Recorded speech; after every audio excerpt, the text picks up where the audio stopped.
Hello, and welcome to another fully live Friday news episode of Hacking with Friends. My name is Kody Kinsey. I am a security researcher at BRUIJN, and today we have my good friend and fellow hacker, Alex, to help us go through the hacker news. Alex? It's great to be here. So a lot of stuff has gone on this week. I mean, it's kind of the case with every week, but in this case, a lot of big news things came out around Uber and some other big companies. But before we go into that, we like to check in per always on the Nugget news. Alex, what's going on with the Nugget news? Not so much Nugget news this week, but I do have personal news for a video that I released this morning on the Hack5 channel. If you want to switch over to my screen, you can see what that is.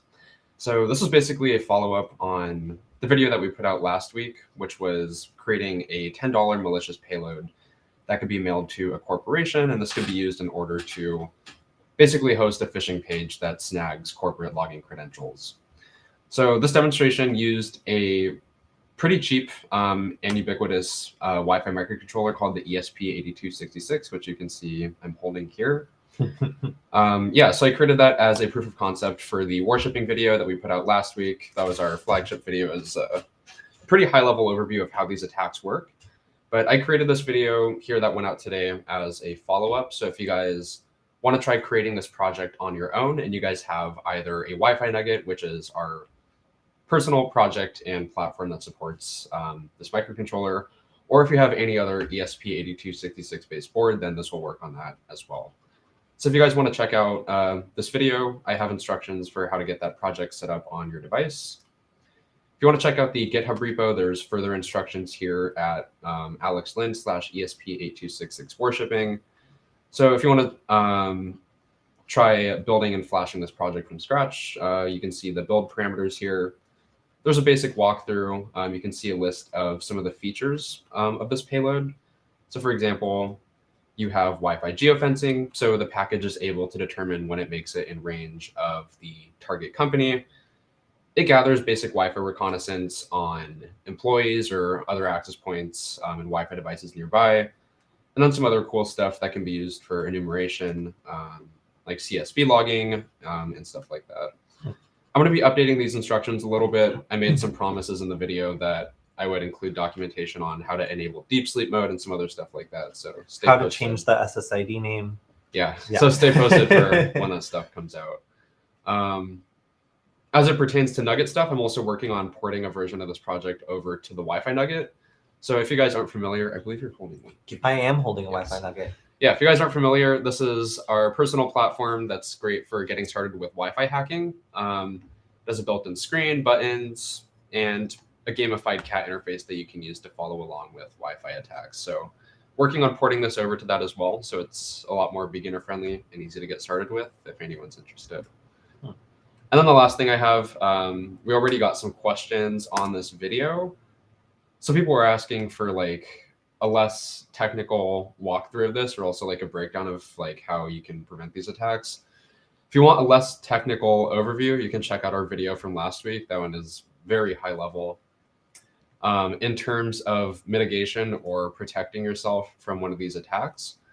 We also discussed that in that video. One of the techniques that I recommend implementing is having some sort of detection system, usually a network intrusion detection system. I was taking a look at this one called Pikarma. There's also another great project out there called Pydense. But this is basically just an intrusion detection system that allows you to flag for common types of Wi-Fi attacks. For example, this can detect karma attacks, which I demonstrated before, but it can also look out for suspicious activity like rogue access points, which the ESP8266 warshipping proof of concept is creating. So if you guys want to check that out, that's also a great way to mitigate against these attacks.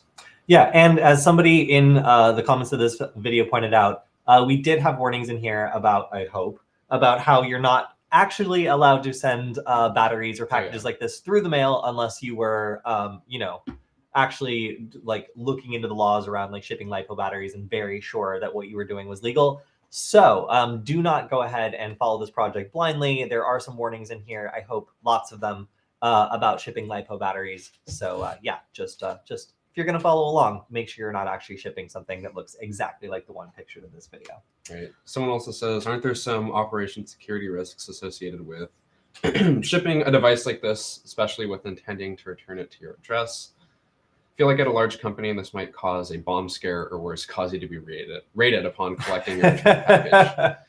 Yeah, that is true. I do feel like, I guess some of them would just overlook it if this package was addressed to a non-existent employee. I know you talked about a method or like a new system of some sort that some companies are implementing that has like a scanner that can detect for it's the the same electronic signature. It's of, the like, same sort of somebody's thing you get in the devices. airport, you know, Yeah. like when you walk through that thing that scans you, the millimeter wave, it's just like a method of like looking for suspicious objects, like with that. And it's like a startup that does it. But so yeah, there's definitely some stuff out there that makes that easier. But yeah, so please don't ship lipos in the mail. That's really the biggest takeaway from all this.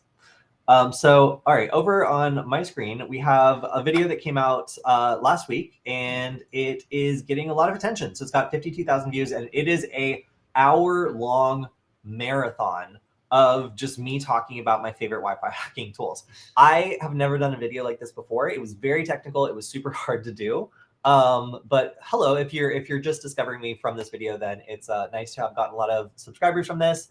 And also to see more people on our stream. So yeah, David Bombal is absolutely fantastic to work with, and this was a lot of fun to do, except for the very end. But I got very upset at Armageddon because it was just crashing nonstop. I finally managed to get it to work at like 3 in the morning, and then after all that, the developer like messaged me and was just like, "Why were you using an older version?" But anyway, it was a really great experience, and I'm probably going to be doing more around like OSINT and like Wi-Fi stuff. So check it out if you haven't seen it already. I thought it was like, again, like Nullbyte never did like an hour-long video except for live streams. Like we never really explored this format. So having somebody like David Bombal who's able to guide the interview and make it really easy definitely made this format that I've never tried before a lot more easy than I thought it would be. So if you want to check it out, if you've got an hour, or if you just want to skip through and see the various things I've covered, I talk about everything from the kind of like hidden or at least not like as publicized features of the v3 Wi-Fi deauthor, all the way up through like Armageddon and a bunch of useful and interesting tools like Kismet in between. So really cool video, lots of fun. And yeah, I really like this, how this came out. Also, Alex and I have been doing a lot of night walks around the city, and or at least I have been, and we found some really interesting things that I just wanted to point out that you see as like a hacker in like a big city. One of them is this area that is blasting classical music. I might add, the taste is pretty good. Like and the quality of the speaker is also pretty good. It's not like blown out and crazy. So being, you know, like people who like adventure, we naturally walked down under this bridge to see what was going on. And there was just like some like blue-haired homeless people just like quietly chilling, like listening to the extremely loud classical music at like 2 or 3 in the morning. Yeah. I was ready to accept like a side quest or something. Yeah, no, it was very, I felt like we were approaching a boss fight, but then it ended up just being a place to like relax. And then also I keep seeing things like this, and I don't want to get electrocuted, and maybe this is a honeypot to just like attract people like me, but walking around the city and seeing, I believe this was an authentication token, like ticket system that like lets you into a parking garage, just dangling wires. I did not connect, but I thought about it a lot. From time to time, we also see like random Ethernet cables coming out of walls and stuff like and that. like yeah, like coming out of like a 2-second story window and dangling down to street level. And it's like, I don't think this would support someone's weight, but I could get into your router. There's also some pretty impressive homeless engineering feats where we see them with like power in their tents and stuff like that they're running from mains. It's pretty crazy. Yeah, like it's really actually kind of sad to see like electrical engineers or like people who have like advanced understanding, or at least just like incredible amounts of courage directly connecting to super high voltage light systems, sapping power, and being able to have like electricity in their tents and have like a TV and stuff. It was like crazy. Anyway, separate from night walks in Los Angeles, we also have a shout out to our team member Angelina, who taught a group of middle schoolers about keystroke injection attacks using our Wi-Fi nugget, USB nugget. Sorry. Yeah. So this was really awesome, and we love to see people using the USB nugget to develop new payloads. In this case, I would love to see the payloads that they develop. So yeah, it's really awesome to see this. And if you get the opportunity to do something like this, let us know. We really like to hear about this sort of thing happening. So yeah, super cool. These kids seem stoked. I also published my slides from a workshop I did the other week. So if you guys want to check that out, there's also some cool resources for that. Let's see, what else have I got? Oh yeah, so I have also been doing my own research this week, and I managed to discover flaws in CircuitPython that make it impossible for me to continue. So something that I've been working on is creating a tracking device for our next Hack 5 kind of like flagship video. And if you want to know what that's going to be about, we're going to be looking into different ways of tracking. So we yesterday started some of our preliminary investigation of what kinds of tracking are effective and what you could do on a budget. And I will say, if you're worried about people tracking you with like an earbud from an AirPod or something like that, like maybe don't worry about that much. Because unless it's over the scope of hours or days, our experiments were showing that it was terrible. Like Alex was like pretty like far away, like holding it close to other people's iPhones, seeing if it would ping and give a location. And I got absolutely nothing as the person who was trying to do the tracking. So we're going to do some more experiments, but it seems like either something has changed or like some of the tracking that was advertised before is just not working the same way. It was really weird, but we'll see about that. But so one of the things I was working on was making a little microcontroller that would gather information about nearby wireless networks, and then the first chance it gets, connect to an open Wi-Fi network and transmit that data so that the hacker on the other side could see roughly where the person is who has that tracker. And it does that by basically figuring out the location of the wireless networks that are around that person after receiving it. So it's a pretty efficient way of using, like living off the land and just using open Wi-Fi networks wherever you happen to encounter them to upload this data. But the problem is most open Wi-Fi networks have what is called a captive portal. So if you go to like Starbucks or McDonald's or whatever, it's going to pop up like a message that requires you to like, click OK or whatever in order to actually get internet. So that would actually stop your ability to do this. But if we leverage DNS requests are typically able to pass out, but not come back from a device that is connected, but not yet authenticated via a captive portal. So I decided I wanted to experiment to see if this would actually work using a DNS canary token. So really, really cool way of like smuggling out like via DNS information about like someone's location, just using this little microcontroller and running a loop looking for open Wi-Fi networks, right? Well, turns out CircuitPython 8.0 cannot even connect to an open Wi-Fi network regularly. It just errors out and says that the SSID isn't there. And CircuitPython 7.3 will just freeze forever if it doesn't get an IP address, and there's no way to time that out. So I basically found out that I couldn't continue my research until this bug is fixed. I filed a bug report and then I had to move on. But that was my research for the week in creating an open source tracker that looks for open Wi-Fi networks and just automatically connects to it and then sends location data via a DNS canary token. Thought it was very clever, but it's going to require some work. It could still be done in like Arduino, but I'm not trying to. It's time for you to learn C. I'm not trying to roll up my sleeves and do a compiled thing right now. Like it's Python's supposed to be fun, like none of this compiled language. I don't want to declare my variables before I use them. I want this to figure out what I mean. It's actually perfect for that. Like when we do the demonstrations, I feel like when I have to review code and like explain it to people, it goes over their heads. But like CircuitPython's perfect for this application, but it sucks that you ran into that limitation. Oh, do you want to talk about your prospective CircuitPython class? Hacking with CircuitPython? Yes. That's also pretty cool. Yeah. So one of the reasons why I've been working on this is I'm looking at doing a class on the Hack 5 store. So Hack 5 now has educational classes. So far, I think there's only one, but I'm looking at adding a second one. And I'm looking at doing CircuitPython for hacking. So if you have basic experience with Python and you want to use a microcontroller and learn like 10 different types of hacking projects you can do, this is going to be a class that's designed for introducing you to kind of like different concepts of hacking, but also using your Python knowledge to actually program your own prototypes and do all sorts of cool hacking things. Now, it's definitely going to work with our USB Nugget, but also it should work with any like Adafruit CircuitPython device that supports all the features we're going to be covering, although different devices that cover different subsets should cover like, HID attacks or Wi-Fi attacks or something like that. So odds are that it's going to be applicable to a lot of different Adafruit devices, but also, of course, the devices that we're selling on the Hack 5 store. So I think it'll be really fun. And I think a lot of people maybe know a little bit of Python, but have never made their own prototype. So being able to create your own prototype you can hold in your hand that does what you want it to do, that does a number of these interesting things. Ooh, I just thought of one that I didn't cover, fox hunting, like tracking down like Yeah. an individual like network location. But We've yeah, done yeah, we've done that quite a few times with like C. Would it be cool to see that implemented in Python? exactly. Yeah. So like some of these things of just like making like a signal meter on your screen and tracking down a device, like seem like really fun little prototypes that you can create. So if you're interested in that, please let us know. I'm in the early stages of developing what would be in the class. I've got like 9 lessons or so. But yeah, really looking forward to it because I think Python's a fun language. Making microcontroller-based projects is super cool, and a lot more people could be doing it who might not understand how to do it yet. Yeah, speaking of Hack 5 courses, this is also just a sneak peek, both at the workshop that I did the other week. Oh, yeah. Yeah, on keystroke injection fundamentals using the USB Nugget. If you guys want to check out the published slides, if you weren't able to attend, you can find that on the Nugget Workshops repository on the Hackcat Tech GitHub. So I'm also thinking of turning this into a basic like beginner overview class, just walking through like the basics of Duckyscript, classic and common types of USB attacks that hackers use, and then also some more like niche attack methods and cool demonstrations and stuff like that. But if you guys are just getting started with keystroke injection or bought a USB Nugget and don't know where to get started, this would be a great place to do so. I'm thinking of covering this on the Hack 5 courses hopefully soon.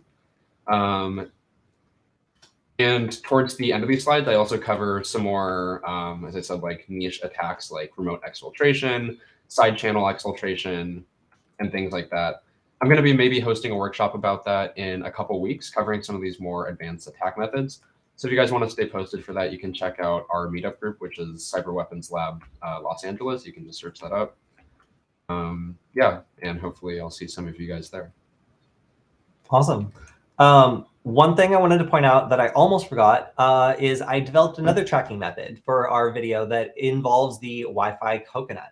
So if you have a Wi-Fi coconut, you know that it is a passive tool that allows you to like do a bunch of sniffing. And I wanted to use it to locate someone's phone that I had tricked into scanning a QR code. So I made bait, basically. I made like a very like enticing story. And then at the end, it says like scan QR code to read more as a sticker, and then started sticking it around. Alex saw this, right? It was a very enticing story. Oh, yeah. Yeah, immediately caught your interest. It was Harry Potter fan fiction. And as soon as you get to the end, you're like, oh, I have to scan it. And it actually connects you to a hidden network, which then makes your phone constantly broadcast out just the same network ID over and over and over while it's searching for this network. So it basically tags your phone like a wild animal with like a tracker and then releases it. So then all I have to do is, if we switch over to my screen, run this one-liner with the Wi-Fi coconut. And what this does is it starts the Wi-Fi coconut, and then it opens Tshark, which is like the command line version of Wireshark, and starts searching for any probe requests, which are going to be coming from the target phone that have the name of, whatever. And in this case, I made the Harry Potter fan fiction go to PatriotNet. I don't know why, I just chose that. But because it's patriotic to read Harry Potter fan fiction, I guess. I don't know, whatever. But what I would be able to do is with this one-liner, plug in a Wi-Fi coconut, run this, and then any time that that phone is in range, if I'm like driving around or something, I would immediately start to see packets from it on the screen. And what I'm hoping to do is rig this to like an alarm of some sort. So like our goal is to like track someone, and my method is going to be the active method, where I'm like driving around and trying to locate them physically within an area. So if this will just trigger a really loud alarm on my laptop, like anytime it starts getting packets from this that are from this target phone, then that would be, for me anyway, a pretty good way of determining roughly where someone is, or when I'm in the vicinity of a targeted device. So pretty dope. Yeah, that's the research I've been doing. I'll post this on my Twitter too, because I think this one-liner is actually short enough to just like post as a tweet, and I love doing that. But I should probably put it on GitHub too, because it is code. But yeah, so if you have a Wi-Fi coconut and you want to try this out, just modify this last variable right here to whatever, or you can just get rid of this last part, and then you have a command for just looking for probe requests only. And that's really cool, because you can see what different networks devices around you have joined in the past. And that's the first step to doing something like a karma attack, or popping up a fake version, or even just profiling a device and seeing where it's been before. Super cool. Nice. Looking for a particular tool. Someone made a tool that does specifically that for the Wi-Fi coconut. Oh yeah, I saw that. Yeah. I was going to cover it, but then I just made it for myself. Yeah. Oh yes, the coconut hoover. Oh yeah. Yeah, if you want to switch over to my screen. This one's I don't even know what it's used. .pl. I've never seen this format before. That's why I didn't use it, because I was just like, well, that That's looks weird. cool, but Yeah, I'm not literally doing that. T-Shark is a lot simpler than Yeah. this and does the exact same thing. Another cool tool that I checked out that works well with the Wi-Fi Coconut. This is a terminal version of Wireshark. For some reason, I wasn't able to get the GUI interface version working with my Coconut, but Termshark seemed to work fine. It's really weird. It's and so obscure, cursed. but it's like the old version of Kismet. It's like Yeah, it like kinda. wants to be a web interface so badly, but like It it can just express itself only through text. Yeah, I thought this was ridiculous, but this also worked if anyone wants to try that. That's really cool. I like Yep. it, but it's also cursed. Yep. All right, so let's go ahead and get into the hacker news. First thing that I found really interesting this week was the concept of intermittent encryption. So intermittent encryption is basically exactly what it sounds like. And if we switch to my screen, you can see that ransomware gangs have been using this to be able to spring their attacks without getting caught and encrypt huge data sets very, very quickly. So what is the point of intermittent encryption? Well, when it comes to files and things that you need to use, if you have a program go through and every so often just encrypt a big long sequence of the file, but then leave the rest of it, mostly fine, it still absolutely wrecks that file. You don't actually need to encrypt the entire file in order to make it unusable for other people. So the concept here is if I'm an attacker and I'm worried about tools like, I don't know, our sponsor Varonis, being able to like detect like a very fast change in file encryption and start trying to lock it down, then time is your enemy. You really have to be able to get as many files as quickly as possible and make it so that this runs super fast. And encryption is expensive when it comes to resources, especially when you're going after large amounts of resources. So this is really interesting because it allows somebody to skip through files really fast and develop a relatively simple set of rules that let you go through and handle different sizes of files pretty elegantly, only spend resources on files that are very, very small for full encryption. And then when it comes to larger files, just go through and just randomly encrypt parts of them. Well, not randomly, but systematically encrypt parts of them that still allow you to go back and reverse the damage if your victim pays you. So this has no downsides. The only effect of this is it's faster to extort victims and it's faster to go after much larger data sets. So you can expect this to be a trend that more ransomware actors are using and starting to, when they're in a time crunch, rely on to get around protection tools that are waiting to see encryption roll across an entire sector. This can go through and damage files to the point of no recovery relatively fast. And that's something that threat actors are going to continue to exploit as they look to get around tools that are looking for this sort of behavior. Nice. Speaking of sneaky exfiltration methods, over here you can see this interesting JavaScript method that's able to execute stuff without using parentheses. So in theory, if there's an EDR, like an endpoint detection and response thing that's looking out for data exfiltration, or maybe like an XSS script that's injected into your browser. Typically, there's lots of tools like skimmers and things like that that are constructed in JavaScript that these might be looking out for. This is a pretty interesting method that attempts to obfuscate some of these JavaScript attack methods by basically using a very esoteric method of doing certain operations like creating strings and numbers and stuff like that using other characters besides parentheses. So for example, the mathematical operation plus exclamation mark plus these two brackets here, I think equals 2. Basically what's going on here is it uses plus as like an unary operator to add this not sign, which is not 0, which equates to 1 in binary, plus this empty bracket, which is equal to 0, or I think 1 or something like that. But basically, you can use weird methods of adding together what JavaScript interprets to be variables in order to create values. Like in this case, I think that equates to 2. And then so on and so forth. You can also use this to construct strings and other things like that. But basically, this was used in order to construct like an entire JavaScript demonstration just using characters that aren't parentheses. Yeah. Yikes. So, all right, another thing that has been in the news recently has been an attack against the Tesla Model Y. This is something that is fairly predictable if you know about the way that relay attacks work. So because Teslas will allow somebody who has their key fob directly into the vehicle as they approach without really needing to do much, it's pretty easy for a researcher or a hacker who is able to relay this signal to somebody else at the other end next to the car to make the car think that the owner is actually much closer to the vehicle than they actually are. So this attack relies on, again, a relay method. So you would need two attackers, one of them close to the victim and the other one close to the vehicle. And they would have devices that were either Wi-Fi or even over the internet in order to relay the challenge from the car back to the key fob, get a response, and relay that back to the car. Now, once you get into the car, you can just start it and drive away. But there is a feature that can prevent this, and it's called the drive with pin or something like that, that requires you to input a pin before driving away. But most Tesla owners do not enable this. So that means you could get away with the car, but then you would need to do the attack all over again if you wanted to start the car again after you had stolen it. So the limitation here is you could drive the car away, but then as soon as you stop the car, it's not going to start again. And that obviously is a problem.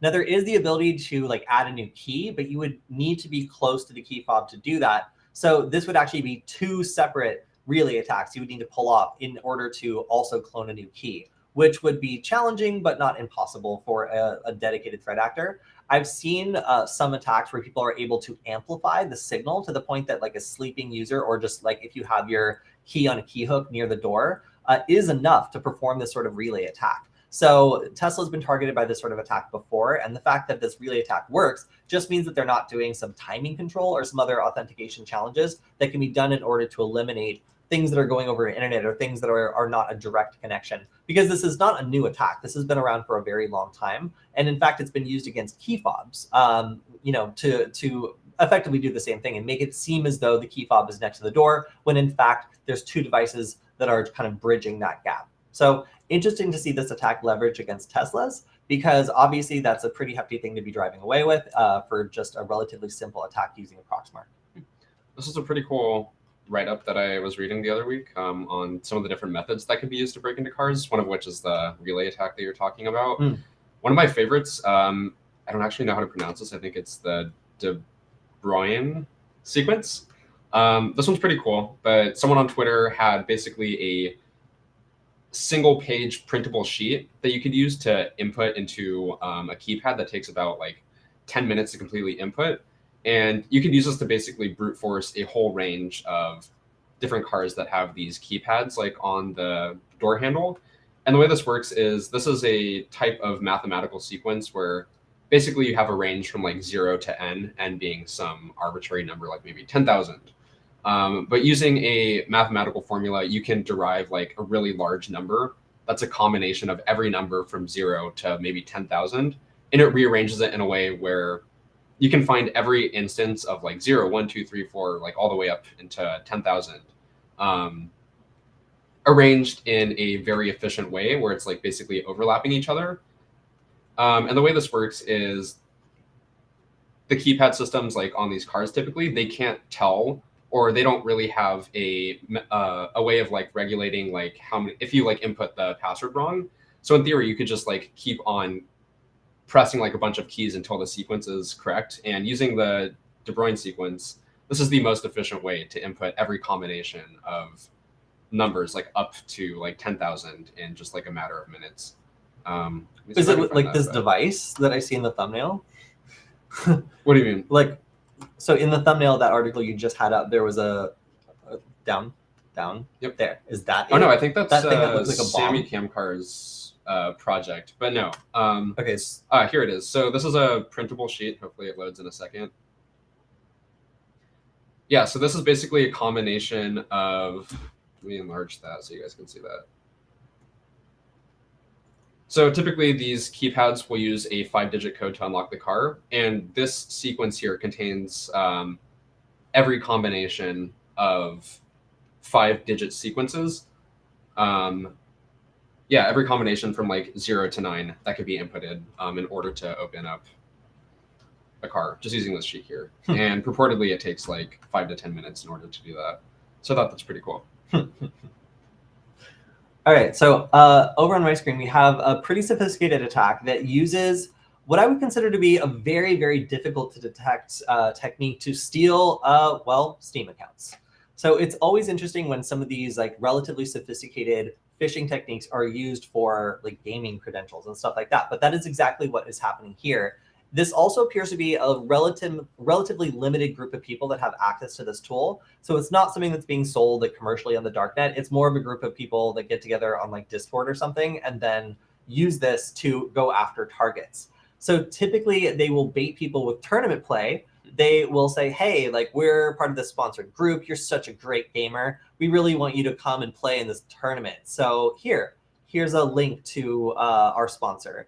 So they will go over to the sponsor page, and the sponsor page looks very nice. It's for a tournament platform. And then it says, oh, you want to join the game? Okay, well, you need to sign into your Steam account. And it pops up what looks like a pop-up window. Now, this pop-up window can be minimized, it can be maximized, it can be moved, it can be clicked, dragged, and dropped, but it is JavaScript. This is within the browser, and it is completely fake. It is just trying to lure you into signing into your Steam account. So because people are used to, connecting their account to like another service or something, like this looks legitimate enough that provided the sponsor account looks pretty good, people do fall for this. Now, what's sophisticated about this also is it'll also grab your 2FA code. So if you have 2FA enabled on your account, this will enable live logging in from the attacker so that they can get into your account. And by the time you get all the way through it, your account's basically breached. So again, this is not something that we're seeing like widespread or for sale. It's a relatively small group of people that are doing this. However, the sophistication and the way that this is delivered is an attack that we're seeing more and more, because these browser-in-a-browser attacks are pretty convincing, especially when they're able to be moved around and manipulated like a normal browser window. The only way you really wouldn't notice that this wasn't something normal would be if you tried to drag it out of the browser and notice that it wouldn't do that. So yeah, overall, a pretty sophisticated, I guess, social engineering attack using JavaScript and abusing people's trust of a browser and browser style login. But yeah, seems to be mostly used for Steam credentials. So, or I guess Discord credentials as well. So if you're a gamer, looks like you're being targeted by this one. But if you are anybody else, looks like you're safe this time. Nice. I don't know if this is using, so this was the original proof of concept that actually came out for the browser and browser attack, which is pretty cool. I don't know if that's using this, but Mr. Docs with a 0/BIDB browser and browser attack has some pretty cool templates, I believe, for just Chrome. I don't know if this works in other browsers, but you can see what that looks like here. There's some pre-set up templates that you can use if you guys want to try out this attack. And this is pretty cool. Yeah, I want to try this out sometime. Yeah. There's also some ways that you can also modify the appearance as well. So like if they have dark mode or stuff like that, there's ways that you can determine this using JavaScript and modify this as you go. But yeah, as you mentioned, one way to mitigate against that would be to see if this is an actual browser window or not. All right, you got another one? Yeah. Speaking of web attacks of that sort, let me see if I can find this. So phishing page embeds keylogger to steal passwords as you type. So what's interesting about this is a method that's used in order to... I'm sorry, can you use an ad blocker or scroll? Oh my gosh, yeah. Thanks. I don't, okay. Some of the ads are really out of pocket on Bleeping Computer. Do not condone or endorse any of the advertisements Bleeping Computer chooses to display. There's too many of them, and some of them are lewd. This method of phishing is pretty interesting. It's an attempt to forestall, or basically if the victim determines that they've been caught in this like phishing attack and they're able to close out of their browser window before actually hitting submit on their password. This new phishing method uses JavaScript in order to forestall that by basically just having it remotely send every key press that you're typing to the attacker before they even submit it. So no matter, like, even if you just start typing your password but you haven't submitted it yet, this uses an active listener here. This is just a keylogger that will log everything you type and still send it regardless. So I thought that's a pretty sneaky method. But looking at the actual phishing attack, this in itself is also pretty convincing. Where this was implemented, the threat actors were trying to impersonate the Greek government tax portal. So they set up this pretty convincing page that allows you to like get your tax refund and choose which bank you want to get phished by. But the underlying method that's used in order to do that, I thought was pretty novel. Yeah, no, that's very stinky, because even if you don't get completely fooled by it, like if you get to the last stage and like, wait a minute, I'm not going to input my information, or yeah, like there's a lot of different things. Like I wonder if it would capture if it autofilled. Oh yeah, yeah. There are some tools that can do that. I'm blinking on them right now, but there are some tools that can use JavaScript to automatically like snag autofill passwords as well. Sneaky. Yeah. All right, so over on my screen, if you felt particularly productive yesterday, it's probably because a Zoom outage left lots of people unable to join their meetings, thus forcing them to focus on their work. I felt productive yesterday. So anyway, this was an incident which has not been very clearly explained. In fact, the update on this story was merely to say, we have resolved the issue causing users to be unable to start and join meetings. We will continue to monitor and provide updates. So nobody knows what happens, and it seems like nobody also cares because everybody enjoyed not being in meetings and the situation is resolved. Relatively short, but to the point. Okay, so now we have a huge breach at Uber. It looks like an 18-year-old hacker was able to send a text message to an Uber employee who then revealed credentials that allowed them into the VPN, and then were able to find plain text credentials of like very, very severe importance just in file shares that were on like AWS and Google Drive. And from that point, took those, logged in, and became the full administrator of the AWS instances and Google Drive instances. So it seems as though this 18-year-old threat actor was able to take advantage of a relatively simple social engineering, or like, I guess, kind of phishing attack, and then in the end, turn out to be the administrator of the entire organization, which obviously is not a very strong security stance if this is all corroborated. So Uber has taken their internal administrative portal offline while they conduct their investigation, but it's not a good look. It's not a good look. So because Uber handles so much personal information, it is constantly tracking people via their app, like their location. You can see ride sharing information. Even the average Uber employee has access to kind of a lot of data as somebody who may or may not have worked there in the past.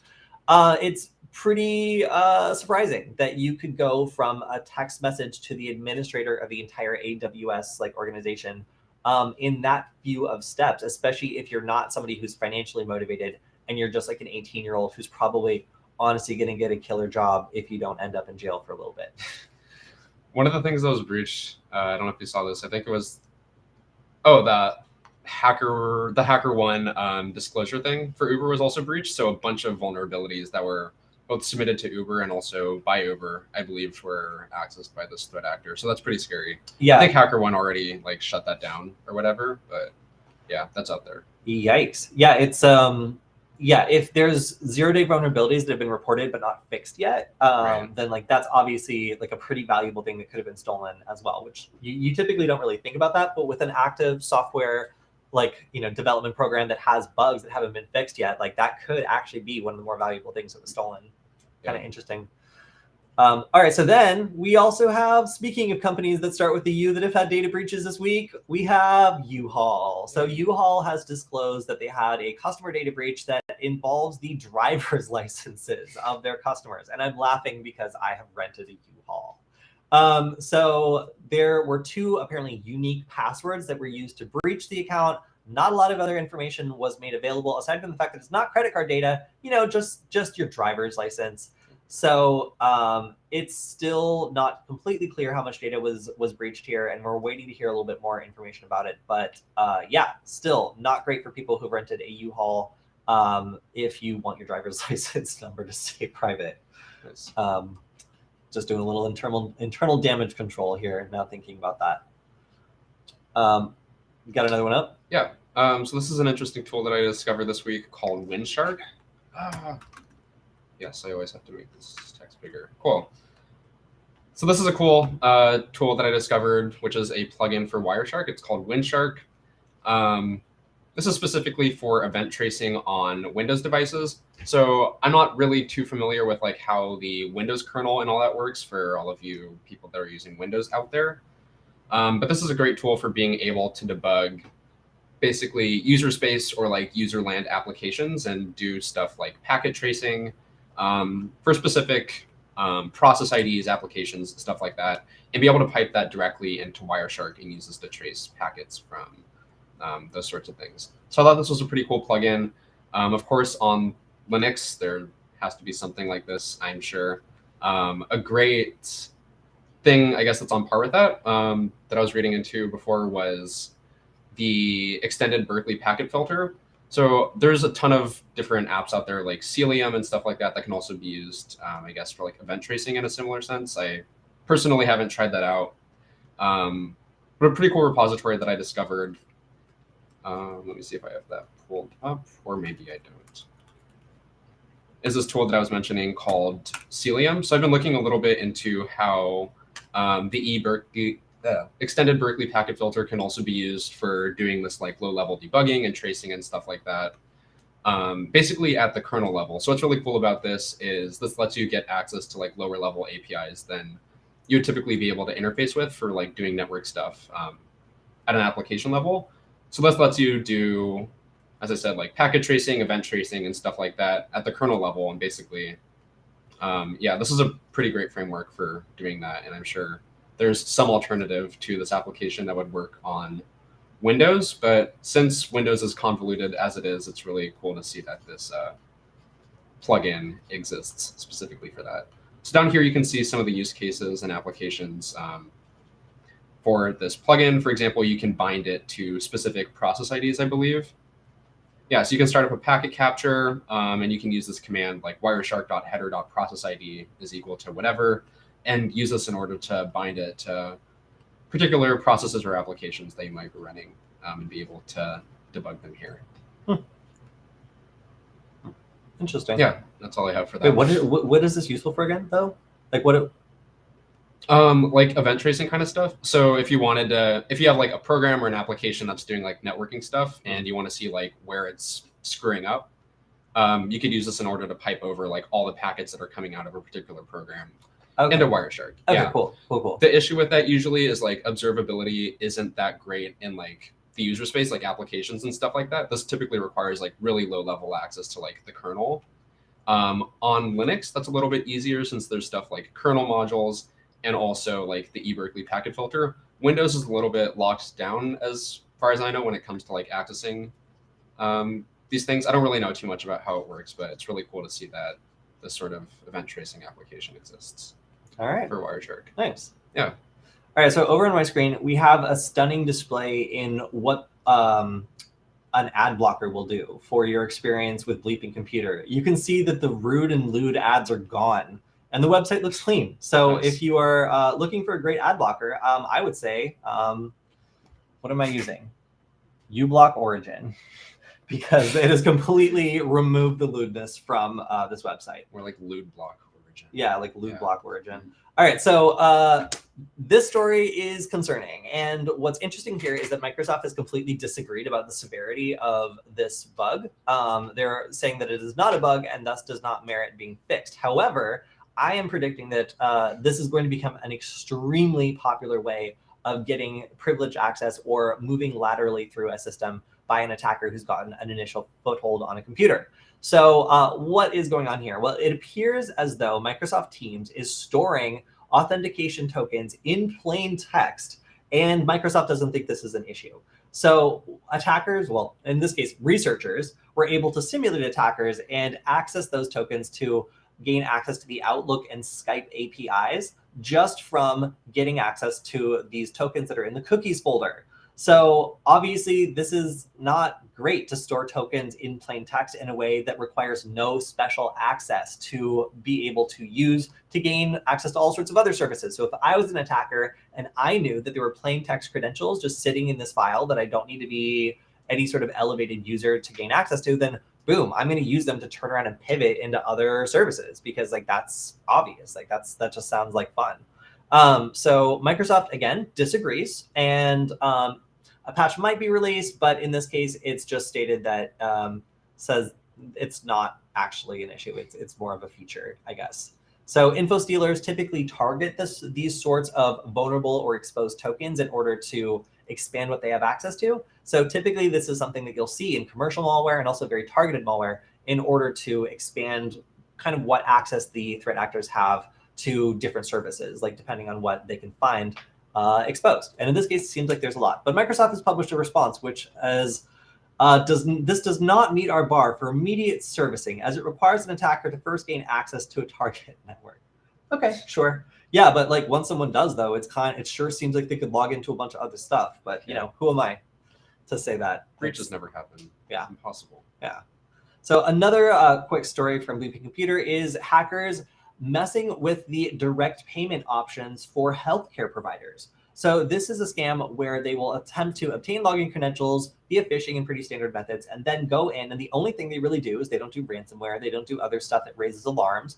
They will just go through and modify Exchange servers so they get copies of the victim's messages so they can get alerted if the victim is alerted, and then quietly change the credentials and banking information so that they can be the ones to collect the money that the healthcare organization is trying to pay out for, like rent and construction, or whatever other services they might be using. So this obviously is terrible. And actually, there was a university in my hometown that fell victim to this, where somebody went and did this scam to them, and they went through with the payment and lost all the money that was supposed to be for constructing a new section of the school. It was like millions of dollars. So this is something that really does happen, and it's been happening increasingly to healthcare. So it's always interesting when these particular sectors get targeted, because it means that there's a lot of money there and threat actors want to get in on it. So that transitions into another story, which I cannot show all of. There is a typo squatting attack going after users of we'll call it a gay meeting website, I guess we'll say, a particularly lewd one, I might say. And this typo squatting attack relies on people, maybe like missing a letter or something, and it is pretty widespread. There's 50 different domains involved in it. And if you were to accidentally go to one of those domains, it would first attempt to drop a malicious Chrome or Firefox extension. Then on the second pass, it would attempt to open up a music application on your device and then automatically subscribe to something. And then on the third pass, it will actually just drop you off at an innocuous like store listing, like something that just is kind of a dead end. Trying to analyze this in OWASP Zap was also tricky, because it would respond with something innocuous when I would try to analyze it, and then when I would run it in a live browser, it would actually respond with payload. So it's not clear. I was the researcher that reported this, because DNS Twist is a really easy tool to use against any domain. So I was looking at some of the most popular domains that have recently started attracting tons of attention, and in particular, this domain gets 10 million views every month. So because it kind of came onto my radar that this was a very popular website, regardless of the subject matter, it's interesting to see that threat actors are tailoring their attacks to any website that gets enough attention, because in this case, it doesn't look like the attack was actually specifically tailored to look like the website that it was propped up around. I believe this was an automated attack, or some sort of attack that was just generated because of the immense popularity of this domain, not necessarily because the attackers even knew or cared about what the content was. So interesting I guess sort of watering a hole attack in this case, where people who are all trying to go to one domain instead get redirected to a bunch of scam ones that specifically targets the kind of computer they're on, the browser they're on, and a bunch of other details to kind of obfuscate this campaign. So ongoing attack, and something that's really interesting to see. Does it target specifically Mac, or do you know if it works on? It works on every platform, it seems. Bleeping Computer was able to go through and see that it tried to do something different on like a Windows device, but it seemed to be a fully fleshed out campaign that was pushing relatively unremarkable malware, but was still adapting itself to the individual like web request, whether it was coming from a Mac, PC, Firefox, like Chrome, Safari. And on top of that, it was able to protect itself against analysis. So when I would request it in OWASP Zap, for example, it was not returning the same payloads that it would when I opened it in a normal browser. So that's really interesting results. Yeah. I haven't really, that's cool. I was looking into like anti-debugging methods that could be used in software. So like if someone is trying to analyze like malware or something like that, it can detect like discrepancies between like memory and determine that it's maybe like opened up in like a debugging software and automatically like kill those processes.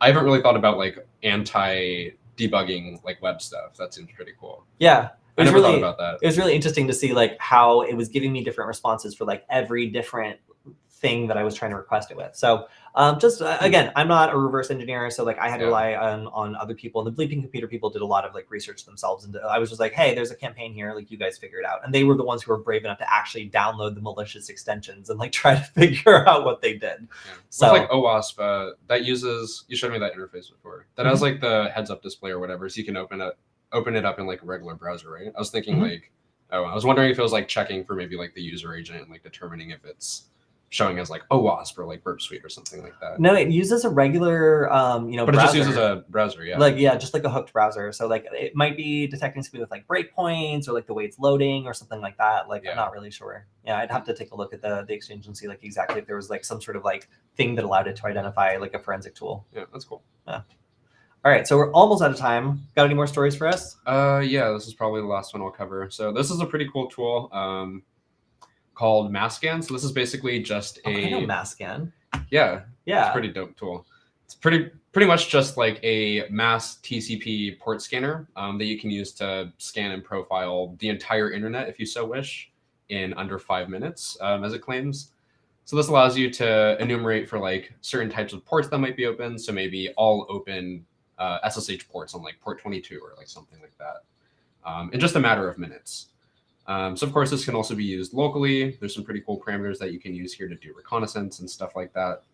But the reason why this is pertinent is this news article here, which was written on Medium by Rose Security, did an investigation on basically the attack surface of automated tank gauges at gas stations to see how many of them are not only connected to the internet, but also responsive without any form of authentication. So the original research was done by H.D. Moore, who's the creator of Metasploit, who seems to have published an article some time ago that says over or close to 6,000 gas stations in America were just directly accessible over the internet. So this is basically just a revamp of that study. They wanted to see how many automated tank gauges are connected to the internet today. The first thing they did was they used Shodan, which is basically just a search engine for doing the exact same thing as this tool, but much cooler. You can discover like a bunch of really sketchy stuff like webcams and things like that that are just connected to the internet. They used this to determine that 11,000 different tank gauges were connected to the internet. But in order to dive further, they used Masscan and also a combination of other tools to not only determine where these tank gauges are located, but then they also created a Python tool that allows them to enumerate all of these different ATGs to see which of these pumps would actually respond to specific API requests for reading out like gauge levels of sorts and stuff like that, and various different control functions. So this was pretty benign. They didn't really do anything malicious with this, but some of the commands that can be used can actually interface with like actual hardware and like automated systems at gas stations. So in theory, there are some pretty devastating ways that this could be used, but yeah, apparently 7,000 different fueling stations responded to this without any authentication necessary. Yeah, that's terrifying. Masscan has been around for such a long time, but it's been used to identify like a lot of vulnerabilities like this. Anytime there's like some sort of vulnerability that is widespread and it's able to be, found via scanning, like I always see like Masscan in the news as being something being used to scan the entire internet. Although you have to be careful because you can also scan parts of the internet that cause people to get mad. Oh yeah. Yeah. One of the things they mentioned in the repo specifically is like, don't scan too much stuff or someone might get like pissed at you and like block your IP. So there's also like flags and fields that you can use to exclude like particularly private IP addresses. Yeah, like the military and like the government, they get so mad at you if you scan like certain ranges. So yeah, just be aware of that before using that. And yes, Shodan is named after the evil AI in System Shock. We used to have a portrait of her behind us on Nullbyte. All right, so I think that is all the time we have for today. Thank you to everybody who was joining us in the chat to go through the Hacker News. If you have any questions about what we went through, leave them on the YouTube video and we will answer them on the Wednesday Q&A stream next week. And of course, a big shout out to our sponsor, Varonis, that lets us go through and doesn't necessarily endorse everything we're saying, but does let us go through the news every week on this show. So thank you to Varonis. If you want to check out some of the more free educational resources, check it out on varonis.com, and we will see you next week. Bye.